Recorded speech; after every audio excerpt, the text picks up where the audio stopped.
I am DJ Kabila, born in Sianamakanya, in the Eastern Cape, a small town called Mtata, Ngangelizo location.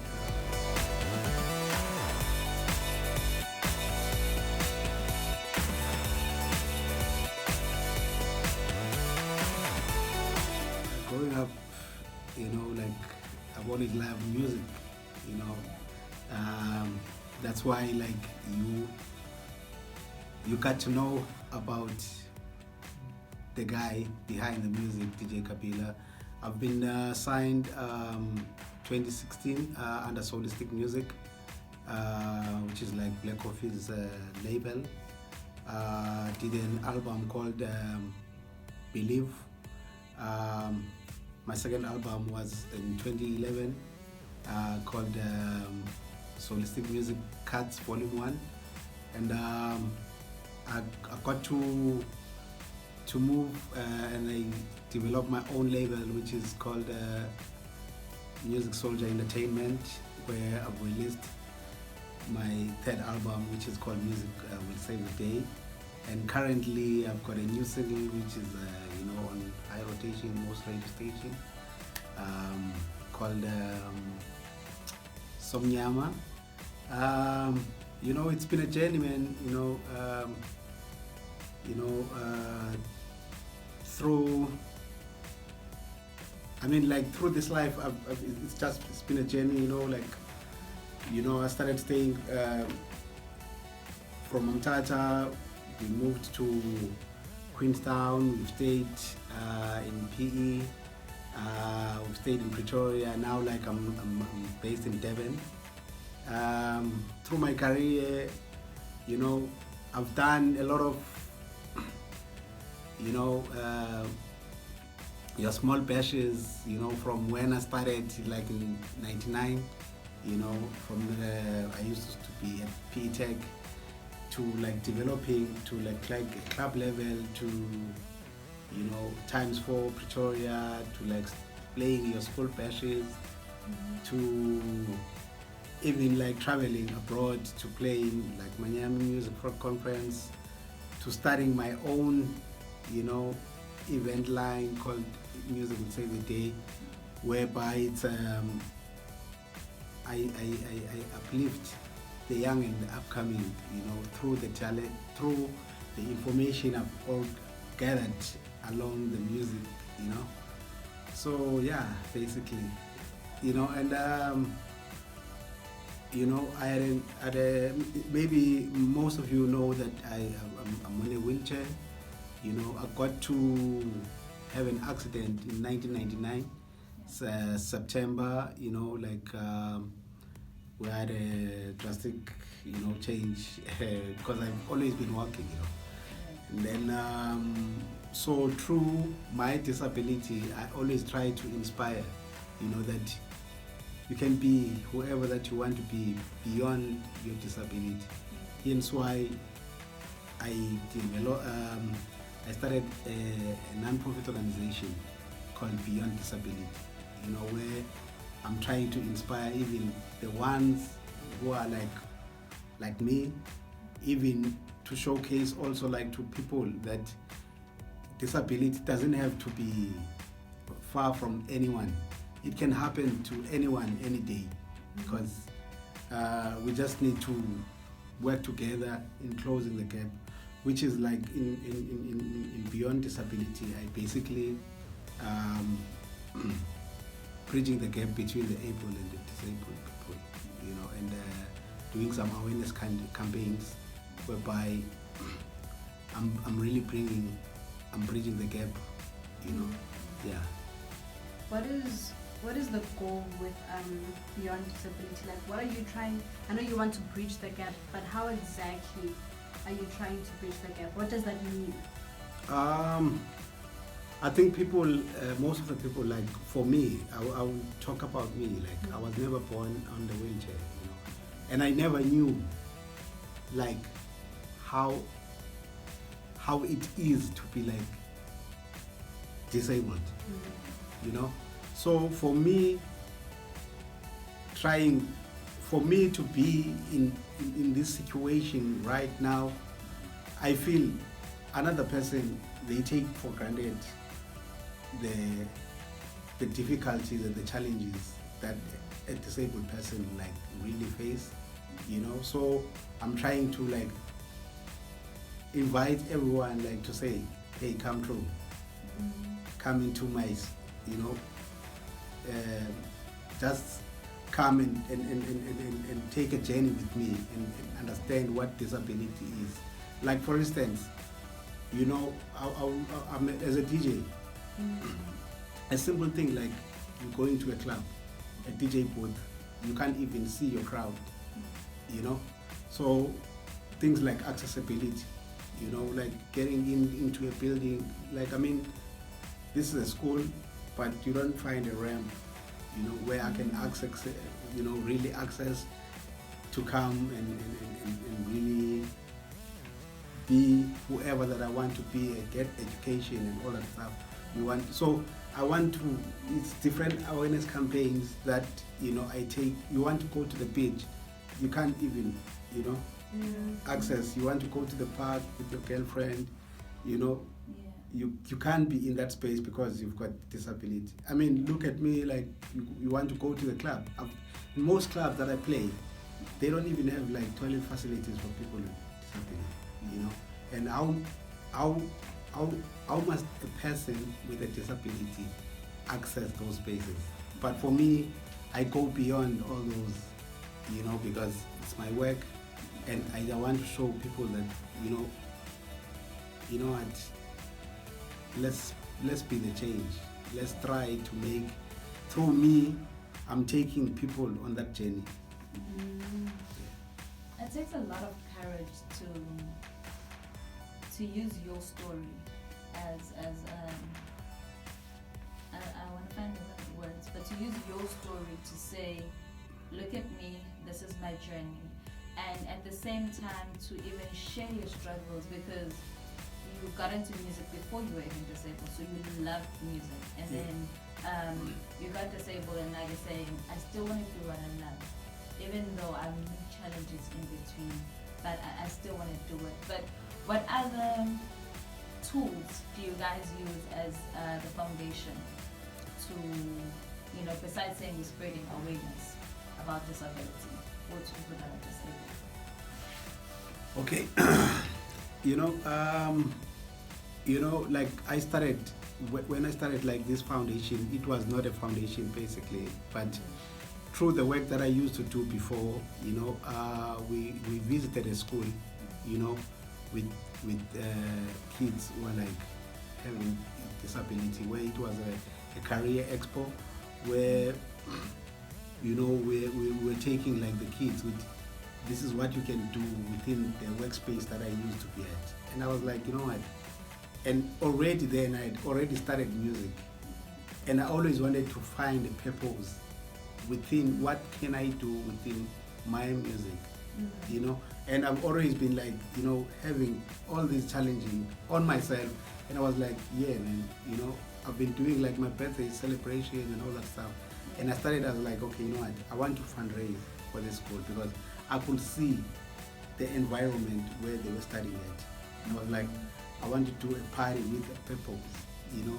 So that was me, and I collected my friends, you know, we raised some money for the school. So from there, and I was like, okay, challenges, there's bigger challenges than just fundraising to fix whatsoever. Let's like really get into, you know, the real problems which like a person with disability faces, you know. Beyond me like doing it, you know, I also want the whole community, I'm trying to influence the whole community to understand what disability is, and they can maybe play a part and be, you know, also have a purpose in contributing, like in the positivity of, you know. Let's move back and find out a little bit about. Take us back as, you know, where you grew up. Tell us where you from. Yeah, growing up, you know, Ngageli's location in Amtata, Grew up with my granny, like loving kid, played soccer, enjoyed like dancing, it was all about sports. Then it was all about sport music when I was like really growing up, and yeah, man, and the music, it took over because like there was an aunt of mine. He was not like really that old on me, called Bonza. He was a party animal, and he used to take us like at an early age, at 14, we go graduation parties, and because I like to dance, like I was so talented in dancing, so we'll go, and then we started. I met a friend of mine, I think we were like 14, 15, through like, Pansula dancing, his name Kosinati Mapoli, the big DJ now, Black Coffee. So he was the one who was always like into music. So we would go with him and a bigger DJ called Doppler's Beat, in China, So those guys had sound system. So, which means we had access, to like whether it's your 21st birthday, whether it's your high school bashes, whether it's your graduation parties. Graduation parties were big then, like where I grew up, like, it was,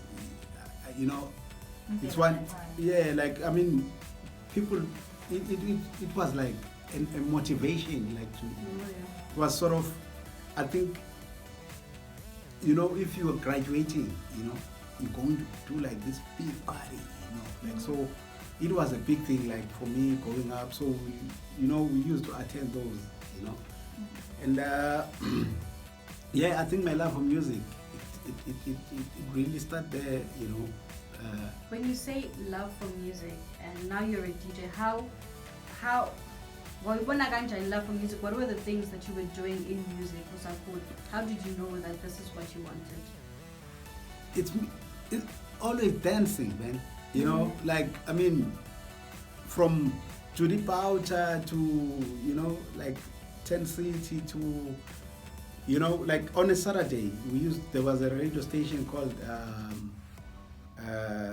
Radio Transkai, Mbulelongeo, I think it was like, one of those guys like on the radio, like you're listening to your top 40, like, and at the Ekasi, they would put the speakers, there was just opposite my house, there was a guy who was, I just forgot his name, like, but he used to be like a photographer, like a big Rotman, and, so he used to take big speakers, he had like big sound system. So we will go there and we'll dance, you know what I'm saying? And so I think through dancing, it's what really connected me to like the music. And now having the access of going with DJs with like their mobile sound systems, But for me, I was not really, it was like, I never thought it was me getting into stages of being a DJ. So I would end up like, these big guys, okay, they DJ, and then we're there, we go with them, When they tired, they were like, oh man, they are the cassettes. Do something. Like maybe around 4 a.m. in the morning, they've been playing the whole night. That's when like it all started, But when I was like in PE 99, just before my accident, the thought like it was like really becoming bigger because there in Port Elizabeth there were like a lot of clubs, So we go to like a lot of Aristocats, different clubs, and I would see these guys like, playing with turntables, and I was like, wow. Because from where I was coming from, like it was cassettes and like CDs, and now like I'm seeing like these turntables, I'm like, wow. And it was so cool, man. Like, the DJ is coming with bags into the clubs, and I was like, you know what, I want to do this. And my friend has already started like playing, you know, but he was like here in Devon, and I was like, you know what, my man, I'm getting into this thing. I want to do this thing, you know. And then just even after my accident, you know, like in September, but in December, and he advised me like to get my own turntables, and I was like, while I was in hospital, I was like, you know what, I'm getting my turntables. Like first thing from hospital that I did that week, I think I got out from the Wednesday. On a Saturday, I was getting myself PT2000, Gemini, turntables, my mixer, and then, you know, from there, my brother like gave me like some few records, you know, and then that was it. Can you take us through the emotion? Was it before the accident? That's when you had decided that, you know, this is actually something and and then you have the accident. What were the emotions in that time? Like, what were you going through? But now you've decided what you want to do, and then you get into the accident, and what were you feeling at that time? You know what? I think I was lucky enough, you know, to know someone who was like on the wheelchair and like really doing like amazing stuff. I mean, Tembile Sangoni, you know, like, you know, he was, I would say, Usbariwam, like, he was part of the family, you know, somehow, you know, like my aunt was married to his uncle, you know, so we're like closer, you know.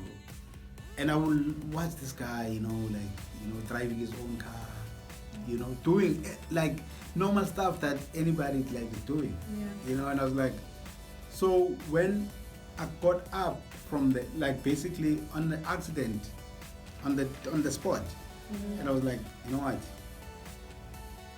I can't wake up. Like, what's going on, Yabo? Because I think maybe like I passed out maybe for, I don't know, maybe for a few minutes or, you know, after that. When I like, you know, I got cautious, I was like, okay, let me wake up. Okay. I'm trying to wake up, and when I'm like starting to feel my legs, I can't feel my legs, you know, and I was like, then first thing in my mind which came through, like, that guy, like, wow, I think I'm just, but what's going on? I think this accident really, I hit maybe a rock or something. Then I went to the hospital. From there, you know, like friends coming through, you know, my mother, you know. So, you know, I was lucky enough, you know, like to really have a praying mother, you know, like, you know, who took me really, it's like, my son, if, let's, you know, doing like all these tests, but if anything which is not right, you know, I know you're strong, God is going to, you know. But for me, I was just, you know, relaxing, you know. I was like, you know what, this is another, you know, I never took it hard on myself. I was like, you know what, this is just another way. At least I've known someone, you know. So rehabilitation for me was not like really, you know, because even I remember after I got out of hospital, all I wanted to do was to go to a party, you know. And now, because, you know, and my friends, all of them were there, we went to Mtata, you know, like all my friends, you know, we want to go to a party, you know.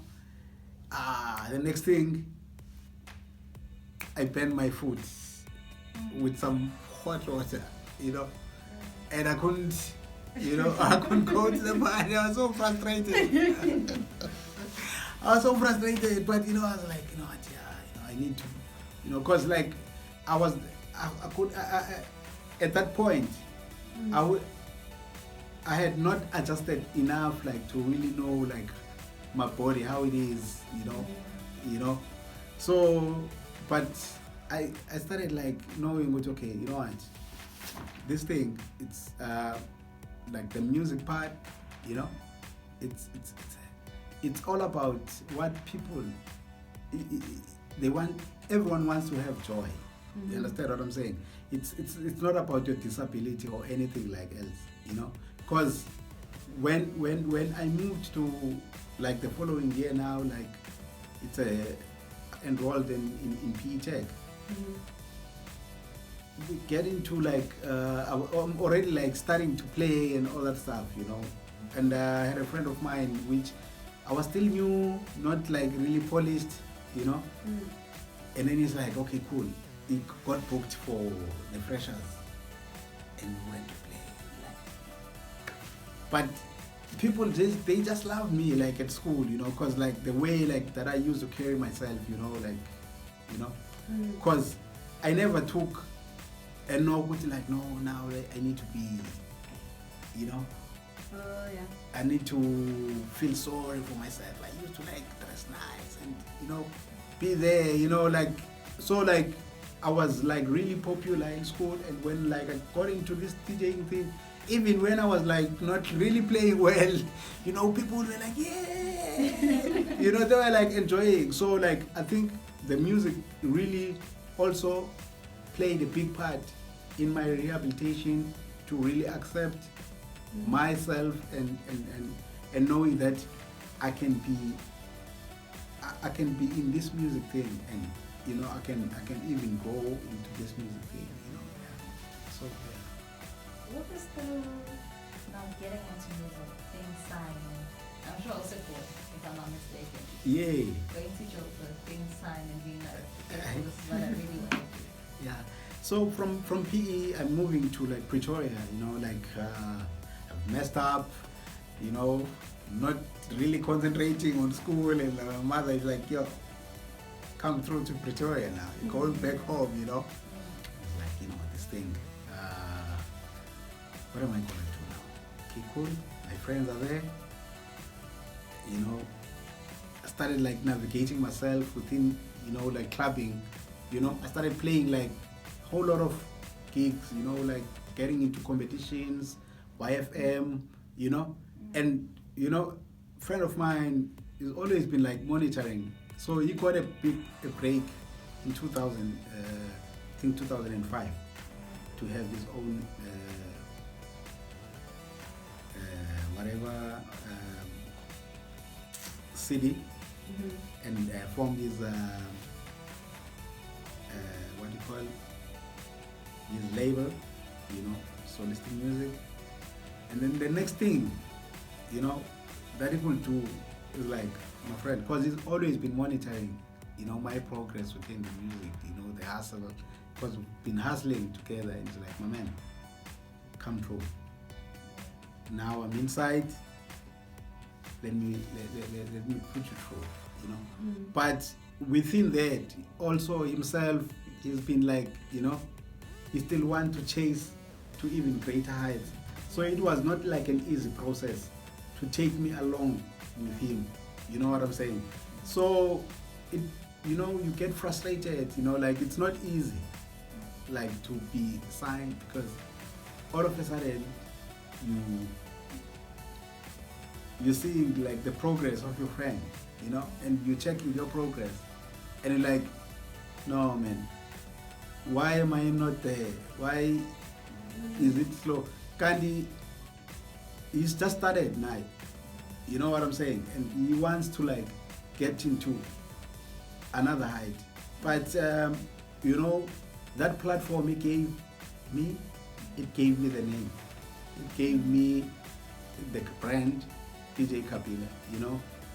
You know, I mean, I started like really through that platform to be known well, like nationally, you know what I'm saying? And the love even grew, like other places like Swaziland, Lesotho, you know, and it grew like even globally, because in 2011, you know, he took me to Miami, you know, and I'm so grateful, you know, for the platform, and even now, you know, it just surprised me. It's like, my man, come through, I want you to see something. It took me to like Ibiza, and I got to play with him in Greece. Like now, I mean, Black Coffee is huge, you know.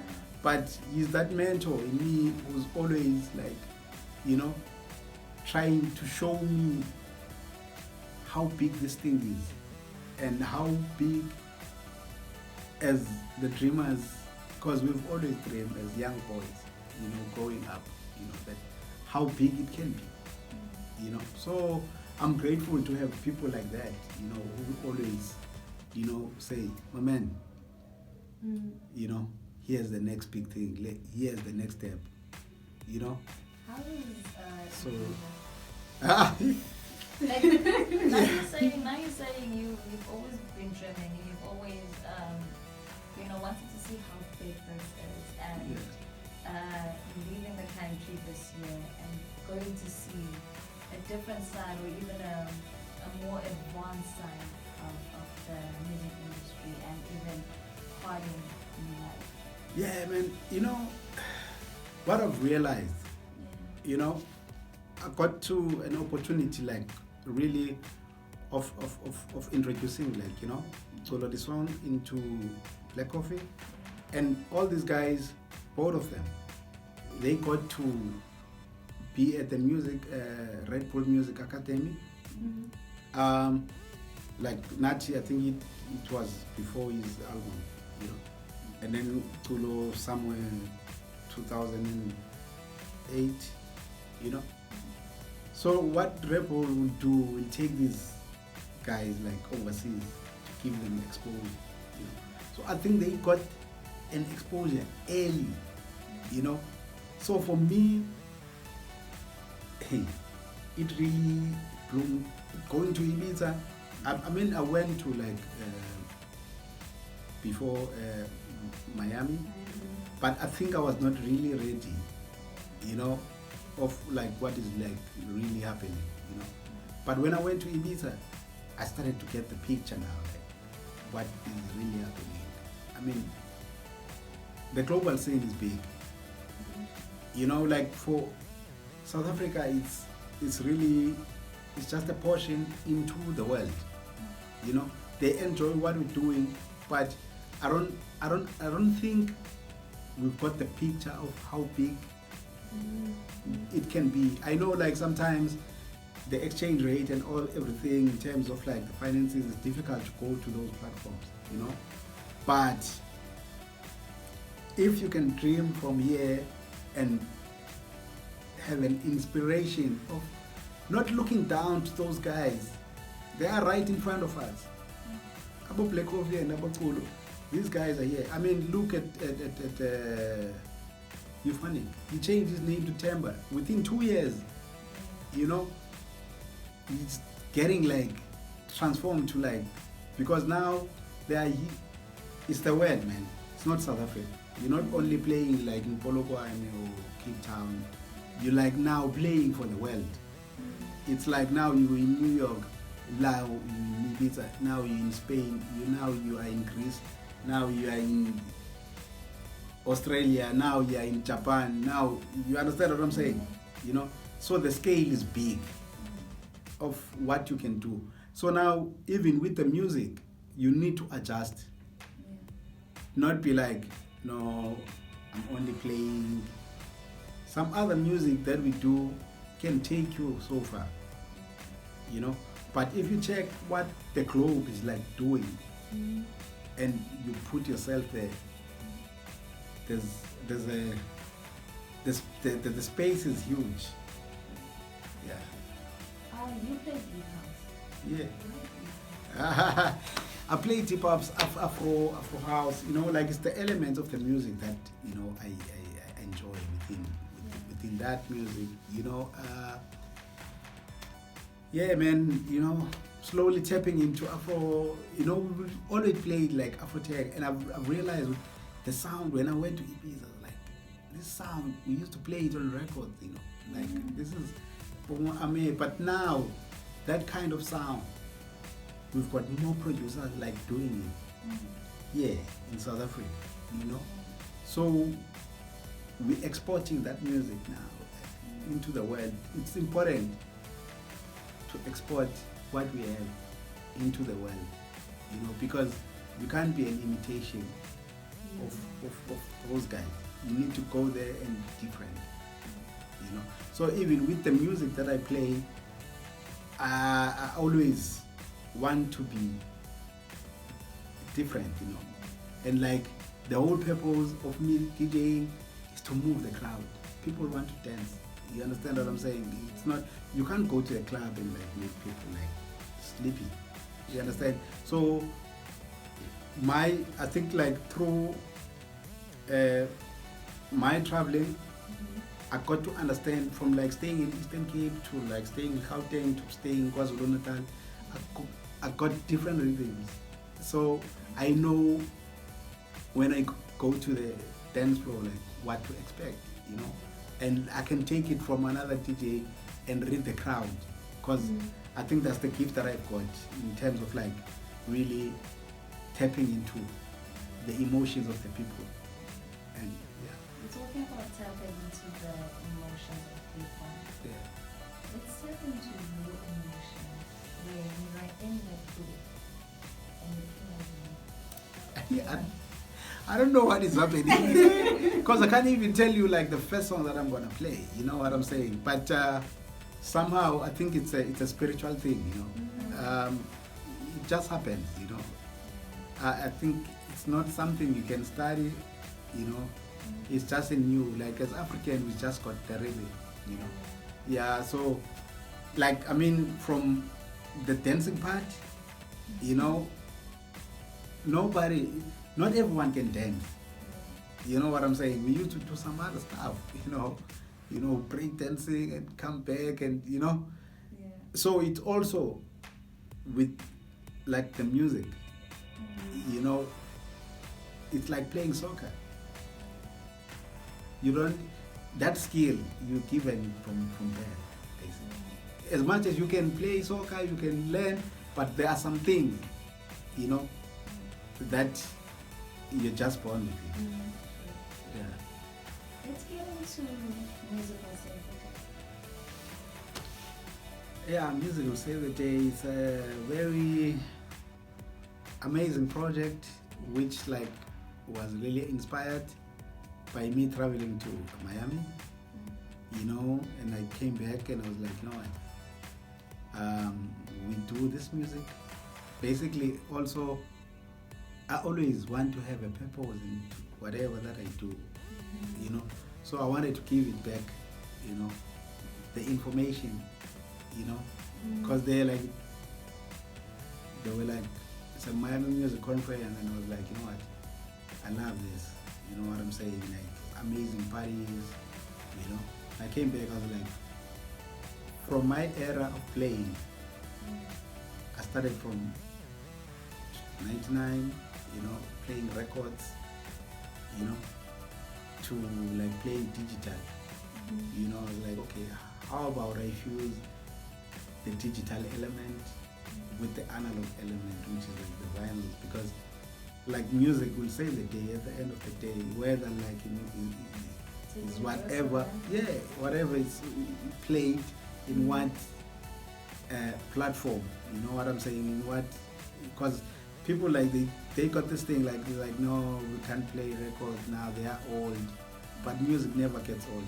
You know what I'm saying? So I wanted to portray that within that amazing concept, and also to have a music element workshop whereby I've got so many kids. I will go to like parties, like I've been playing like in Peter Marisbeck, O23 Lifestyle for some time, and every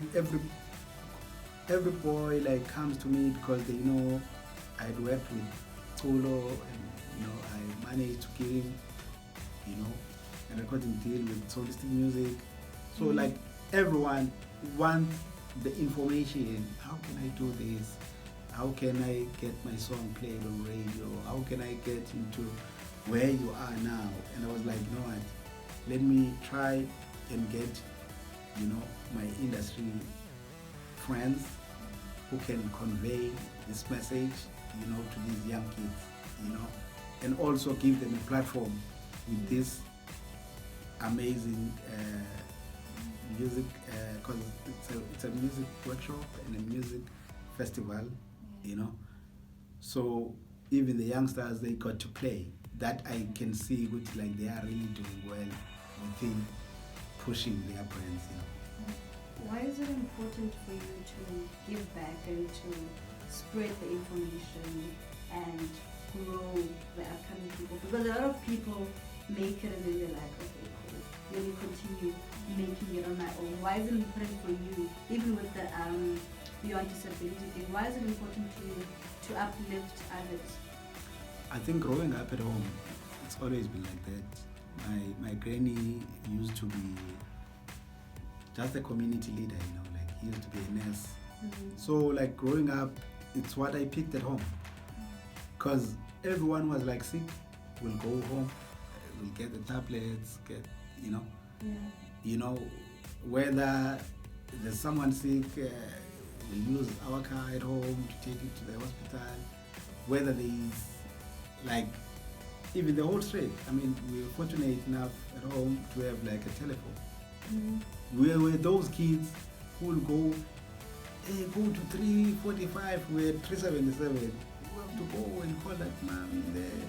And she, you know, so is that something, you know, we used to even sell eyes at home, all that stuff, you know. So I picked it up from my granny, like, you need to always give back to the people. You need to love the people around you, and you know, it was not always about what we have. If at home, even if like we have cooked, but we won't finish food, there must always be food left. For even if there's someone who comes in by the night and like is hungry, so that you can also have food. So that's how we were raised. So that's why, for me, it's not always about me.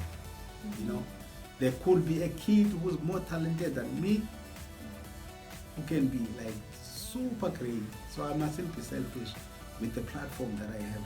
If I see the talent, you know, I make sure that I can open. If I can open the door, it's a yeah. Yeah. What is through your new single? So yeah. It's been doing Yeah, man. It's that song. You know, I happened to meet Zanele Moholi, who's a photographer.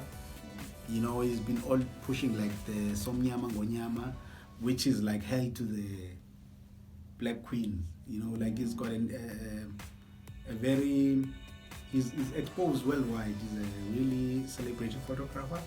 You know, he had a book, you know. So it's like Kabila.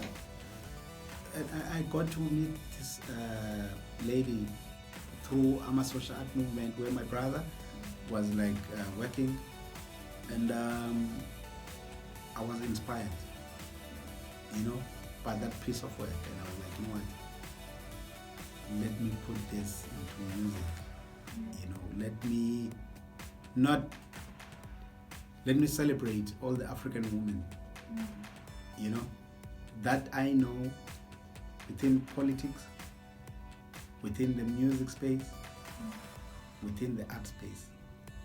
Not just from South Africa, but the whole of Africa. You know, like, you know, some books that I've read, you know, Chimamanda was at DG to, you know, that to Lillian Ngoyi, to Miriam Makeba, to Zanele Moholi, you know, and I was like, this is a praise song, you know, to all the African women. Whether you are a woman, like raising your kids, to a woman in the office, to a woman in politics, to sport, you know,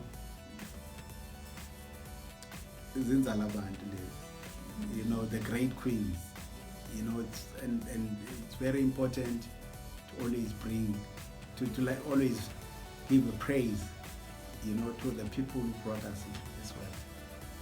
So like that song, Somnyama, it's about that. It's about the beauty of blackness. Yeah, so it's really, I mean, people, I think they felt it, you know, and it's just taking its own part. It's got its own part, and it's just moving. Like keep on growing, and I'm loving the experience. I think just speaking with you has been really nice for us in terms of, I don't have the right words for it, but I think you are a very, a spirit is calm and a spirit is right. I don't even know. I don't have the words, but you have a really nice spirit, and it's something that's very beautiful. I think that's why even people like you, and because you have a very genuine spirit, and yeah, that's something I got to experience mostly now. But hi man, yeah. So thank you so much for agreeing to do this with us and making the time to come through. No, I really appreciate a lot, you know. Thanks for having me. You know, it's platforms like this where we can like really share, and you know, another person can really pick up something, then you can go with and be whoever that he wants to be. Yeah. Creating African role models, you know, Yeah. because just as you say, somebody will get to see it, and you know, you could inspire somebody with the way you commented and the way that you look at life and the way that you give back. So thank you very much for joining us. No, thanks a lot. We wish you It was an honor. Thanks.